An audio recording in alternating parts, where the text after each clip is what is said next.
Hello everyone, and welcome back to the Old Hunt, where we are celebrating 10 years of Bloodborne, playing version 1.00. We are here in Old Yarnum, looking down at the place where the final boss awaits, but we're a little early for that. We still have a little bit of the town to get through before we can actually reach that place. We can't just jump off that balcony. You know how deadly heights are in these games. You saw me die to that several times. Well, I don't think I died, but I wasted several blood vials on that, and I probably died at least once due to falling from a great height. So I'm going to avoid those past mistakes and, not jump down that balcony and try and get those upgrade materials while not getting swarmed by this group of beasts. Nope. I should have gone for my big wind-up swing. Let's do it. There we go. The big wind-up swing that solves everything. Ha ha ha ha. Me compounding the tragedy of Old Yarnum. That's just how it goes. Alright. So. We are looking out for werewolves. And gathering... Ooh. I should probably read one of those. One of the differences between the version of the game that I'm playing and later versions that I have read up on, and it's been a long time now since I did this reading, so I may at this point be remembering things incorrectly.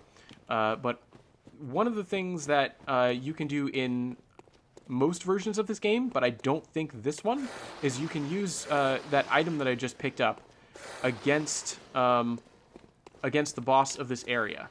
And it's sort of a clever tie-in if you think of the wording. But once again, oops. All right, it's a little bit faster than my big wind-up swing. But two I don't really want to deal with. I would really prefer not to deal with two of these things, except maybe big wind-up swing. Yes. No, it didn't solve everything. Oh no. It's turning me into a liar. Plunging attack! Yeah! I was really hoping that would work. Alright, didn't matter. Look at that rally system at work. Ha ha ha! Ooh, and all these upgrade materials I'm getting. Oh, it's so nice. This multi-weapon playthrough is coming together. All these bloodstone shards. Whew. Okay, let's see. Now that those things are gone, I think I can finish that thought. Did I get the item way over here? I did. All right. So, let's see. I don't have to worry about getting ambushed. I was saying... Okay, so in later versions of the game, this pungent blood cocktail, which, now that I'm thinking of it, I've briefly called up on the screen before. But to actually get the first line translated here, it is... Let's see... a ripened blood wine, jukse, I really matured, aged. I don't know what the proper wine terminology is, or alcohol terminology is. Let's just go with aged blood wine. It's wine of blood, alcohol of blood, that you throw it, and it releases a concentrated scent, right? Pungent blood cocktail, right? It releases a noticeable, strong odor. So we have basically a very smelly, old sort of alcohol of blood going on here. You can throw it, and I've talked about the mechanical function of it before. You can throw it, it attracts beasts. And notably, you can use it in most versions of the game against the boss in this area to particularly good effect. If I remember my reading correctly, in version 1.00 of this game, that is no longer, I say because I'm playing it after I played the updated versions. That was not the case. So I think that was probably just a mistake, because the way that everything is worded, it feels like there's a hint going on. Oh, and couple things to talk about here. First of all, I see that ambush. You can't fool me. To go all the way back here and pick up this item before you can get this werewolf to drop down. But when it does, if you don't see it up there, it might be something of a surprise for it to suddenly appear. But I was prepared, because I knew to look up. However, the other thing that we have to talk about here, let me do something that I don't really like to... Oh, it's still on the hotbar. Let's bring up the monocular and actually select it when I mean to. And shrink down the Hunter X. Boy, what a process. Anyway, this right here. This should look familiar. What is this? It's someone who's dangling upside down from a string. Remember the strung up, dangling upside down rune that we have? It's like a straight line with these sort of curved marks. And then there's this thing here, and then there's like this dot. Can I actually go straight to the menu to show it? Where's the hunter's mark? Where's the... Is it bold? Bold hunter's marks are definitely a consumable. I thought the hunter's mark was a consumable too. Anyway, here it is. Look at this. We've got the straight line representing the body and possibly the head with the little break between. We have the arms going out to the side, and then we have the little bag of some kind hanging down? I don't know. And people have pointed out this visual detail before, which is how I know to point it out. I don't really know what to make of it. People have sort of suggested that maybe they, like, slit the wrists, they hang the people upside down, and then blood gathers in those pouches. Maybe? I really don't know. Even if that was the case, what do they use it for? Is that where we get our blood vials? Because technically it's, like, transfusion fluid? Maybe? I don't know. I'm sort of doubtful of that. So I don't know necessarily what this process is about. But this does seem to be the image that we have in our minds that when we think on it in the back of our brains allows us to reawaken. And, okay, so now that I'm thinking about it, like I said before, I really don't know what this is supposed to indicate. But if I'm going to tie it in to anything, I'm going to tie it into my crazy lore theory. And I'm going to say that part of us in the back of our minds knows that we're in a state that is something like this. Right? We're in a state where we're basically dead, and we're just sort of barely hanging on, but we refuse to accept it, and therefore we are our surviving will is strong enough that we have sort of allowed ourselves to reawaken in another better reality. And maybe that's why it makes sense that the world of Yharnam is a dream. I can't buy it. I don't believe it. I thought I'd throw out the idea because it occurred to me, but I don't like it. There's really nothing to tie it together for me. But it is... Why is this the thing that's in the back of our minds? Maybe, like, if you have any ideas, please let me know. I really don't know what to make of this visual detail. Again, processing visuals not exactly my strong suit to begin with, but it is fascinating to think about. So, there we go. There's the hunter's mark in person in Old Yharnam.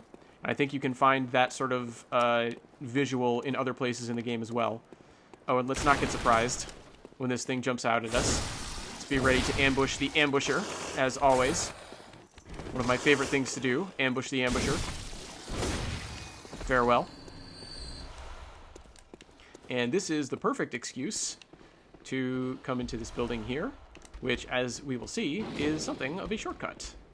Well, it'll take us a little while to see it, but having already played this game, I can assure you this is something of a shortcut. It's probably the most important shortcut in Old Yharnam. But we can... I think this is a good time to go back to the dream. See if I can't maybe grab another level. Actually, it'd be nice to recover my blood echoes. Although I'm not sure what creature exactly has them. Can I? Oh, that's the shortcut. I don't want to open that just yet. I want to come up here for the extra item. There we go. There we go. I keep doing that. There we go. Here we are. It's like the two phrases have merged in my brain. And I don't know why. Oh, well. Let's see. Anyway, this is the point where you can probably recognize, even if you haven't played this game before, that this is a major shortcut, because I've been up this ladder several times. And this is also an excuse to maybe head back to the dream, maybe get that other dialogue from Alfred, and prepare ourselves before we go into battle, because there's really not that much left of Old Yharnam. However, before we do that, I do think I'm going to go for my blood echoes. This is risky, because if I end up dying,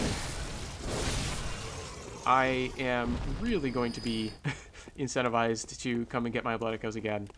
And then one more death would be pretty dispiriting.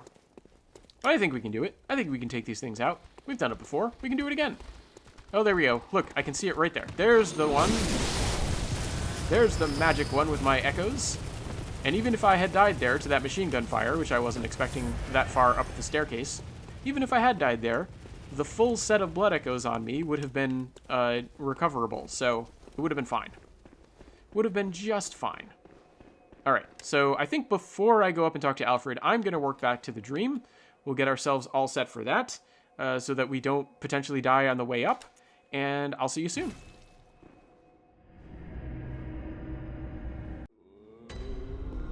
Back in the dream. And no, like, strange, weird metaphysical things to talk about this time. I don't think. Although maybe I should... there's at least one item that I need to remember to come back to. Is this... I said repair, right? Okay, good. Now, there's at least one item I need to remember to bring up before I go back to the real world. If that is the real world, maybe it's all a dream! I still don't know. I still can't make up my mind. I'm gonna... Literally, this whole playthrough, I'm going to be asking that question. Let's make sure we've got the best blood gems equipped. See, this one's better. Ooh, and it increases the effectiveness of charge, I mean, by 0.4%. But anything that makes that big swing better, I appreciate at this point. And, of course, I don't think anything is going to top our fancy droplet blood gem that we got from being heartless. And smashing that brooch. Let's see. So, our blood gems are set. I don't think we need to upgrade anything else right now. We could start working on whatever weapon I'm going to switch to next, but I don't know what that is yet. I haven't made up my mind. So, I think I'm just going to hold off on that for now. And let's see how many levels I can get. Very well. Let me. Yep. How many levels can I get? 2 levels. Okay. Skills maxed out. I was thinking about grabbing some HP.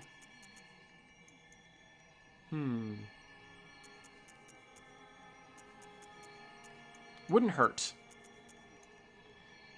But then Arcane is the ability that I really want to be boosting here.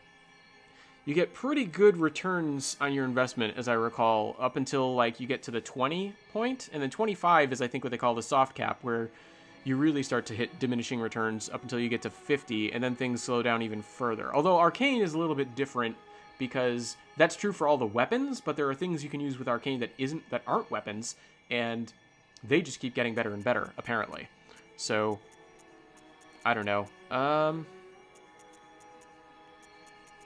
I'm still not... This is a little bit risky for me. I normally like to invest in Vitality before getting to this point, but I think I'm going to do it. I'm going to be drawn to the Arcane here, investigating the unknown, and we're going to grab that in terms of levels. Farewell, mate. It's a good number, I think. And then with our remaining blood echoes, see if we can purchase that hand lantern. Here we go. Perfect. Very good. And the hand lantern is nothing super special, as I recall. It's a small portable lantern.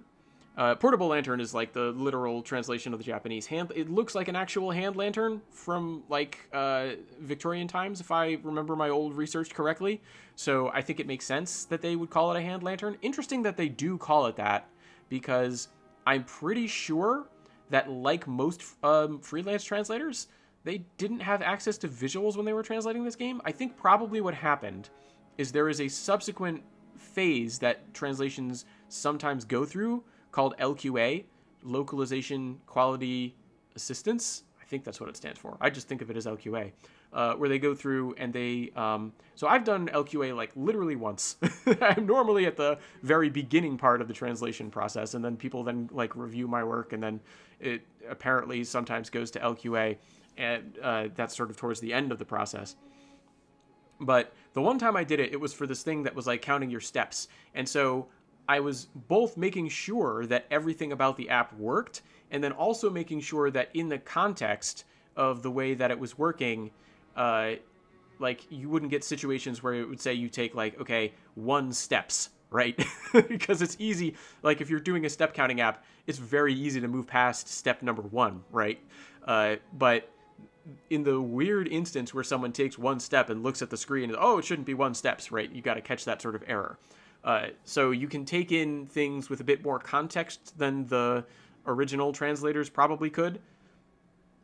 So my guess at this point is that the team at Frog Nation didn't necessarily have the full visual context, and that later on, whatever the LQA process was, someone was able to look at this and say, oh, hey, this looks like a Victorian hand lantern, so we'll call it the hand lantern rather than the portable lantern. I could be completely wrong about that, could be just totally fabricating that, or like maybe there was an LQA process done, but it wasn't part of this item. Maybe they just looked up Kei Tairantan, and the Japanese came up with hand lanterns when they put it, looking for similar things in an image search. Again, I really don't know what the process was like for the translation of Bloodborne. This is all sort of guesses based off of my own experience, so I don't really know. But I do think that ultimately the translation of hand lantern is pretty good for this item. Even though literally I'm going to be calling it a hand lantern see, I just messed up. A portable lantern, because that's sort of what the actual literal characters mean. Anyway, small portable lantern.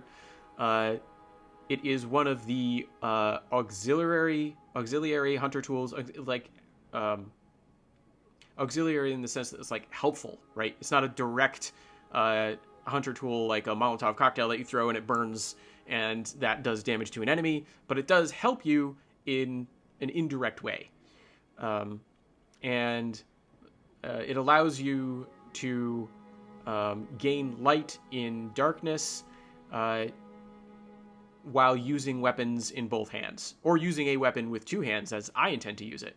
However, the distance which the light reaches is smaller than that from the torch. Okay, yeah, incredibly straightforward. This isn't the item, by the way, that I was saying we should. I needed to remember. How do I? Oh, yeah, right. It's triangle for some reason on this screen.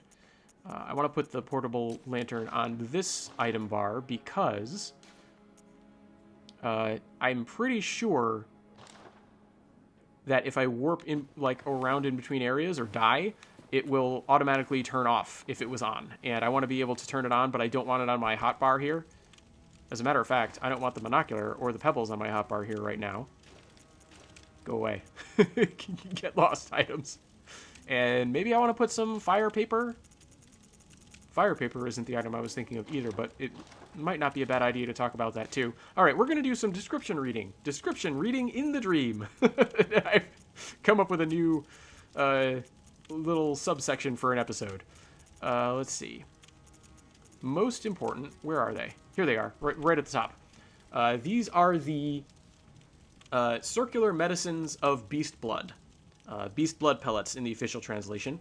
Pellet for that whole circular medicine thing, and then beast blood quite literally is just beast blood.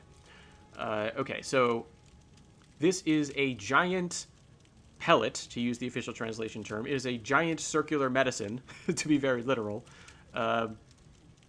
that is said to have been that is said to be solidified beast blood. So once again, we're seeing blood as a medium, right? You coagulate, you like solidify beast blood, and you make it into this giant ball, and you get a beast blood pellet. It is said. Remember what I was saying earlier? Like, it's said. Maybe, is that true? Who knows? You start questioning anything in this game, you start questioning everything. The reason for it is not known, or for a reason that is unknown. The Healing Church has forbidden it and rejects all association with it. The person who drinks it, this literally you use the verb nomu, to drink, for taking medicine in Japanese. So the person who takes this medicine, right, because it's like the pellet is the idea of a medicinal ball. So the person who takes this medicine, the person who drinks this, I guess the idea of beast blood, drinking beast blood almost makes sense. I forget what the official verb is. Anyway, the person who takes this will temporarily be guided to beastly nature. And then the final two sentences got too complicated for Gameplay Matt to process well in the moment, so now I'm stepping in while editing to put things more succinctly. Here's my literal take on the final section.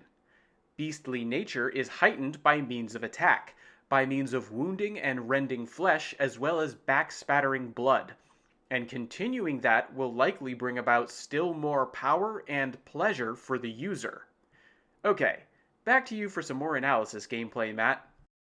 So, this is telling us something, I think, about the beastly nature, right? It's that aggression that we've seen in a lot of those bestial transformations that we've sort of observed. Like, everything around, the people who think everything around us are, like, everyone around us are beasts. So, we're just going to attack everything, right? Father Gascoigne, just before he was going, and you sort of lose everything except that very immediate sense of pleasure in destroying things and being aggressive.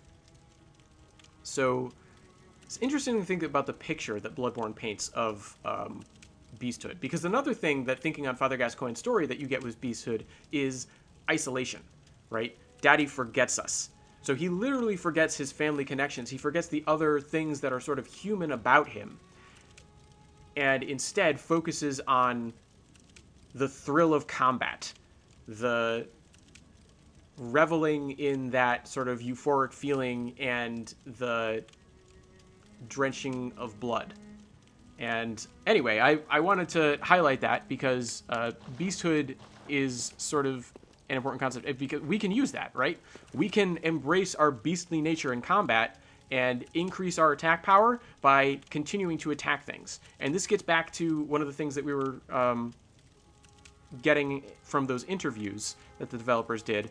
We've already talked at length about the rally system, how it encourages those life or death struggles. Here's another way to encourage life or death struggles. Incentivize constant attack by making an item that you take build up your attack even higher the more you attack things. So the rally system sort of makes it look like you're drunk with blood because you are incentivized to attack things after they're dead. And then the beast blood pellet makes it seem like you're drunk with blood because, I mean, you're literally taking beast blood as a form of medicine, and then you're being highly incentivized to just attack, because every time you attack, your next attack is going to deal more damage. Also, Gameplay Matt never mentions this, but the more your attack gets boosted by a beast blood pellet, the more your defense drops. I think this strengthens the theme still further, because it puts even more weight on the rally system. If you get interrupted by a hit that does amplified damage to you, that's all the more reason to stay on the attack, because you both need to keep your attack boost high and you need to recover the HP you lost more desperately. Of course, it also adds tension through the simple idea of risk and reward. So, boy, way to incentivize behavior, right? I'll try and demonstrate it in the boss fight that we've got coming up. But that sort of bestial property is almost like the counteractive element to the mechanic of insight. Because if you have high insight, it's been a long time since I've looked up the mechanics of this, so I might need to edit in a quick correction. That's right, Gameplay Matt. What would you do without me? Anyway, as I was saying, the higher your insight, the less you can benefit from beasthood, or your beastly nature. As you can see from this chart from the Bloodborne wiki linked in the description, when you have 0 insight, your beasthood can go up to 300. But with 25 insight, beasthood maxes out at 123. This effectively lowers how much of a damage boost you can get from things like the beast blood pellet, and sets insight directly in opposition to beasthood. Oh, and as this chart also indicates, increased insight also lowers your frenzy resistance, which for now I'll just say is sort of like a measure of how easy it is to have your mind blown. This also means that the stronger your beastly nature is, the less susceptible you are to intellectual dangers. It's an interesting mechanical duality that adds to those we see elsewhere in the game, as I'll let Gameplay Matt point out. We talk about the duality of the compassion for the people who have been transformed versus the need to put them down, versus now the desire to engage in combat and the thrill of the hunt. And striking that balance, right? The dual nature of the forces pulling on you, the insight versus the animality, the bestiality versus the sort of human state somewhere in the middle. Interesting idea, I think, that the game is getting at through both its storytelling and its mechanics.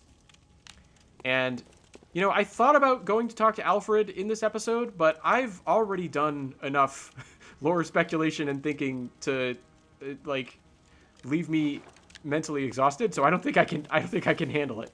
Alfred, you're gonna have to wait. You're gonna have to be patient with your collaborator here. Don't worry, we'll have plenty of other opportunities to talk to Alfred. We'll learn about what else he has to tell us in another episode. For now, I think I'm going to focus on taking out the boss of Old Yarnum. And along the way, let's see, what's something... it wouldn't hurt to have more Molotov cocktails. I just don't want to have a bunch of blood echoes to lose as we go forward. Oh, and let me actually get out the weapon that I would like. Okay, and let's head straight back to Old Yarnum. We're going to press forward. We're going to fight a boss.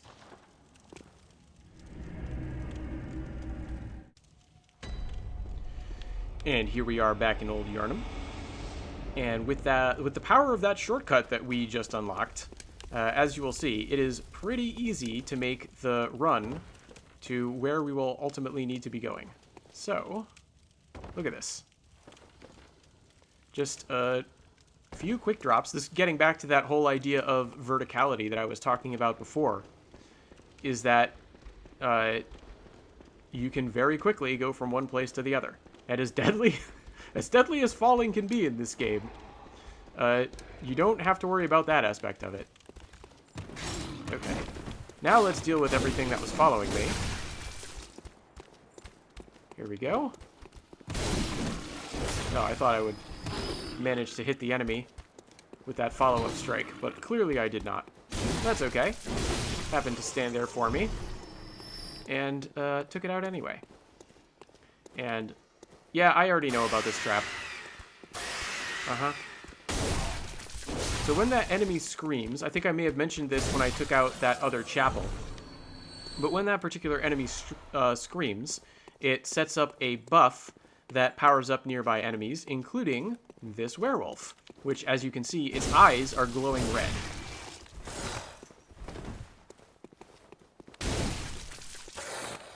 Sorry about that. Brief interruption, had to sneeze. But its eyes are glowing red, and you can see that my poison meter was getting built up from fighting it. However, if we look at it now, come on, turn your head so I can see your eyes. Turn your head so I can see your eyes. It's not gonna happen. This might not happen. It's not. This is really not the biggest point in the world. Okay, now its head should be in the right direction? There it is. Hey, we got it! Look at that! Haha! Yellow eyes. The eyes we're used to seeing on that sort of beast. And even if you don't kill it, after enough time that buff wears off and its eyes go back from red to yellow. And you can actually see that in the other beasts in the church. When they swarm you, if those screaming monsters are within range, I think in the fiction of the game is hearing range. Give me materials! Uh-oh. I have to slow down to attack! Good! Aha! I spoil your teleport.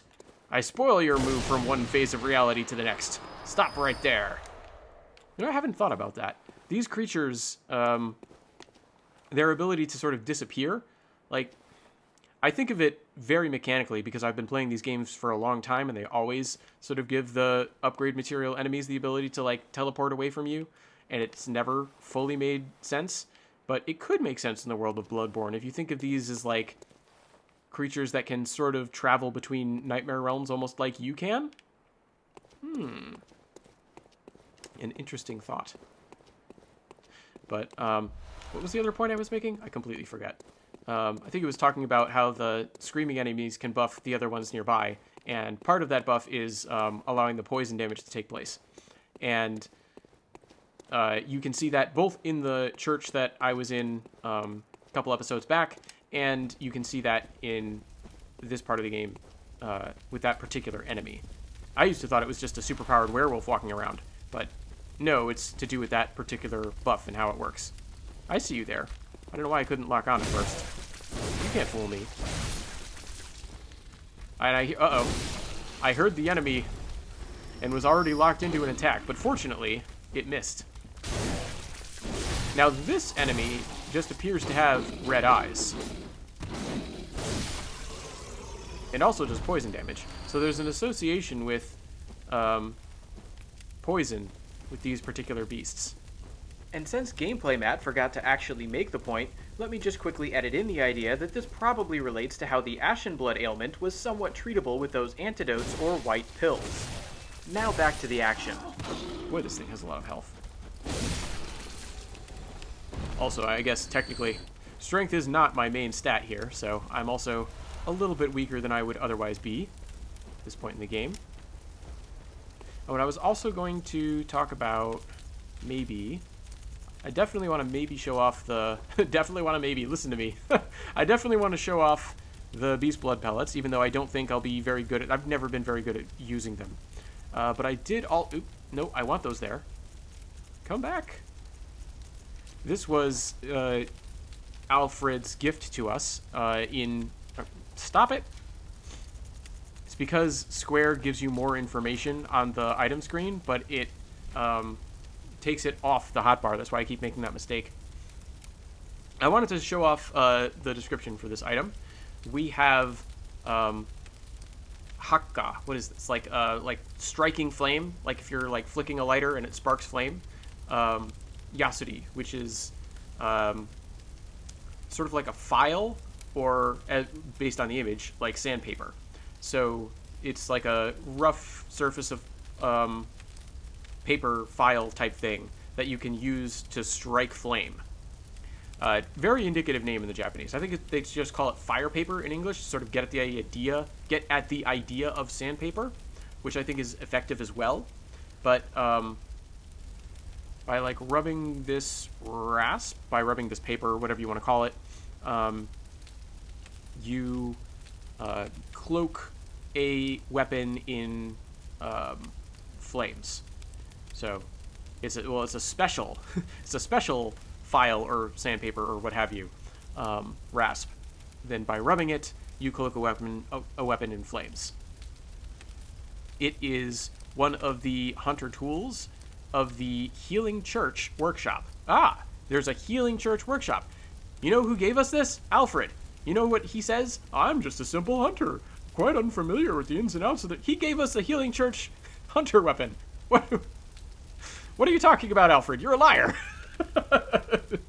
I don't know if I'll convert anyone to my private belief that Alfred's sort of dissembling with that statement, but I believe it more and more. Anyway, as it was in the tragedy that once struck old Yarnum, there is a prejudice of fire cleansing sickness, and therefore flames go along with beast hunting, and perhaps as a result, a certain type of beasts have a deathly fear of flames, it is said. It's another toyu, right? It's another bit of hearsay that maybe we can question. Okay, so that wasn't particularly remarkable, but good to know. Like, of note, if I do something in the boss battle and my weapon goes on fire, this is why. It's because using it cloaks a weapon in flame. Okay, I think that's everything outside. Wait, no, there's one more thing. There's one more glowing thing right over here. We have a little note that says, if you need help, ring the bell. So a little bit of guidance to players. I think later on, they actually patch in summonable NPCs that you can call for help in this fight. But at least in version 1.00, it seems like they just give you a note that says, hey, we realize this might be a tough boss for you. If you're struggling, ring a bell and summon cooperation from another world, right? Make use of the co-op system in this game. Very cool. But anyway, let's go ahead and set our weapon on fire, even though it might be a little bit early for that. And chomp down on one of these beast pellets and get one of these fire things going on, because we got a boss right here. Boy, I didn't realize the fire paper was going to be this loud. And we get to do one of my favorite things in this game, if I time it right. There it is. Just knock that beast flat. I love doing it. It's so fun. And you can see there's my giant beast meter up there. And I need to watch my stamina. Need to be sort of deliberate with my strikes. But I have fought the blood-starved beast quite a lot at this point. Which, if you haven't gathered, the blood-starved beast is the name of this boss. Though since Gameplay Matt is busy fighting it, he forgets to point out that literally the Japanese is closer to bloodthirsty beast. This makes an interesting tie to the pungent blood cocktail, which says it has a strong draw for blood-starved beasts in the Japanese. The official English cleverly flips these terms for a similar effect. Alright, now back to the fight. Locking on is still a bit of an issue in this fight. Oh, I missed. That's okay. I still dodged its attack. But yeah, they keep throwing this boss at you if you continue to play this game. Oh, you know what? I should pull out the antidotes. Because we're getting to the late phase of the fight. And in the late phase, this boss is just a poison spewing machine. Apparently that hides in the walls. Uh-oh. Look at that. One swipe. Oh, I'm doomed now. I picked the wrong time to heal. We're gonna have to try this again. Alright, so it's worth noting that when you see that Beasthood bar show up on the screen, the higher that meter fills, the greater of a bonus you get to your attack. So that's what it's sort of getting at with the incentive to constantly attack. I think I've already dwelled on the concept enough. I just wanted to make sure it was clear that that's how it works. You take the pill, you start attacking an enemy, and you start building up that meter. And the higher that meter goes, the more damage you do with your subsequent attacks. So again, it's that incentive for constantly staying on the attack and mindlessly throwing yourself at an enemy. Yep. Dodging past that. And let's see. I'm going to want not the beast blood pellets anymore, not the Molotovs anymore. Yeah, let's keep using the fire paper. I'm curious how much that's adding to my damage.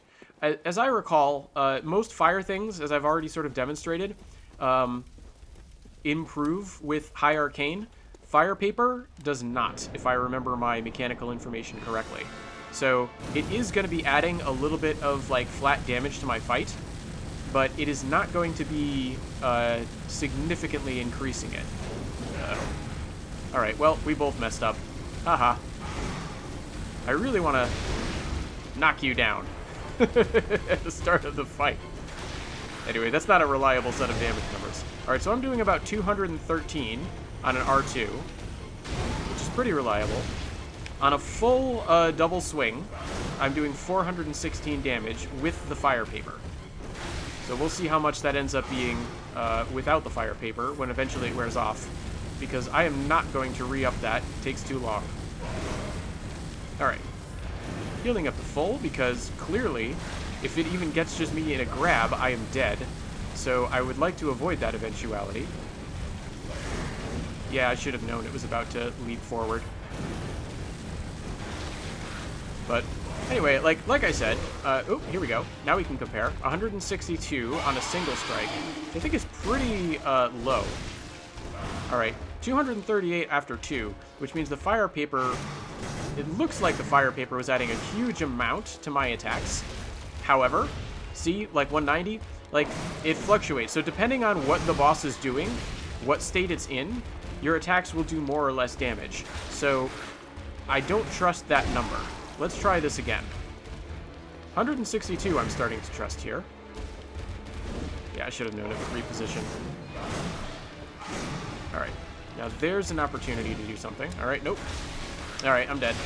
Oh, well, I could have saved it, but I gave up on myself. Shouldn't have given up on myself. Yep, just because I fought the boss a bunch of times doesn't mean I'm guaranteed to beat it this time. I may have a pretty good understanding of its moveset, but it can still catch me and kill me. particularly since it's been a very long time since I fought this boss with the Hunter Axe. But I was very impressed. I never got to do the full comparison, but I was very impressed with the boost that the fire was giving my damage. So I'm thinking the fire paper is going to remain a good idea. Also, I need to remember... Oops, I think that was the actual exit. Yeah, here we go. I think I need to remember to make use of those Molotovs at strategic points. Might want to be looking for openings where I can throw those. I know that there are a lot of people who are very good at parrying, who can just parry that boss into oblivion. I'm not very good at parrying, so I'm just going to dismiss that strategy out of hand. It would take me too long to develop a sense of the proper timing for it to be worth anyone's while. Alright. Now, the fire paper I can put on before the fight, and then I can switch to the Molotovs out here in relative safety. And when we get to the later phases, I can switch back to the antidotes. Alright, blood-starved beast.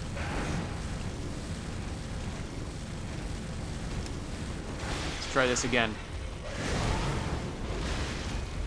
Alright, 177 and then 380 actually is not particularly impressive. 213 and 416 is.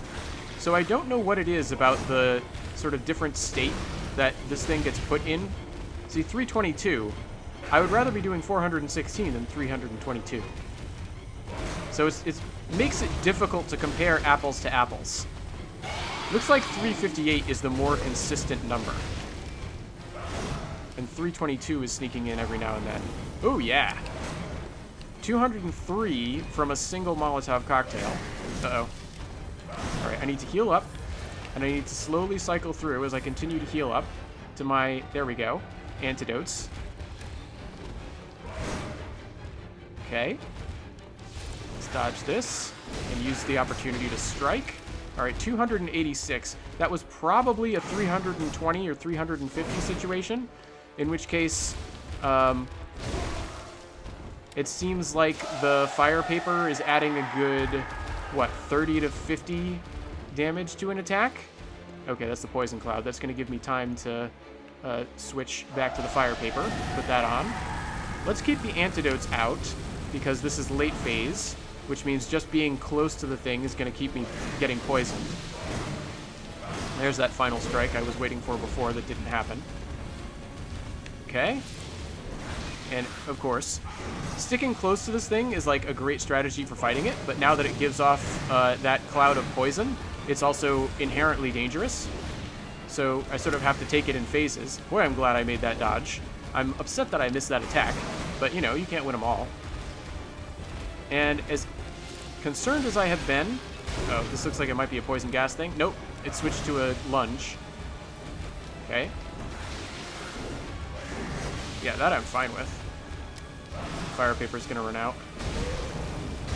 That's okay. Getting pretty low. But I'm pretty happy with the fact that I've been able to get decently close and not have to rely on antidotes. Alright. And is that the end? Nope. Is that the end? Yes. Alright! Ha ha ha! I've hunted! Excellent. And there we have it. We've got ourselves a holy chalice. And let's recover some antidotes secretly stashed away behind this giant statuary set here. There we go. And activate this lantern here. And what do we think? Do we want to end it here, or do we want to end it in the dream? Let's end it in the dream. It'll be a little bit more convenient for me. Plus, we get to listen to the nice, soothing music at the both the end of this episode and the beginning of the next episode. Always a good reason to go back to the dream. Anyway, it's been a lot of fun running around Old Yharnam talking about the lore, and now we've got a holy chalice, so we can start exploring the chalice dungeons. We'll have to talk to Alfred again at some point, but we'll get to it. Don't worry, we'll get to it. We've got plenty of time. I'm going to be really drawing out this celebration, it looks like, but hey, it's just more of a good time and a good thing that I'm doing, and I hope you're having fun, continuing to have fun following along with the series. But for now, I'm going to call an end to my hunt for the evening, and I wish you good hunting. From the menu again. Good hunting.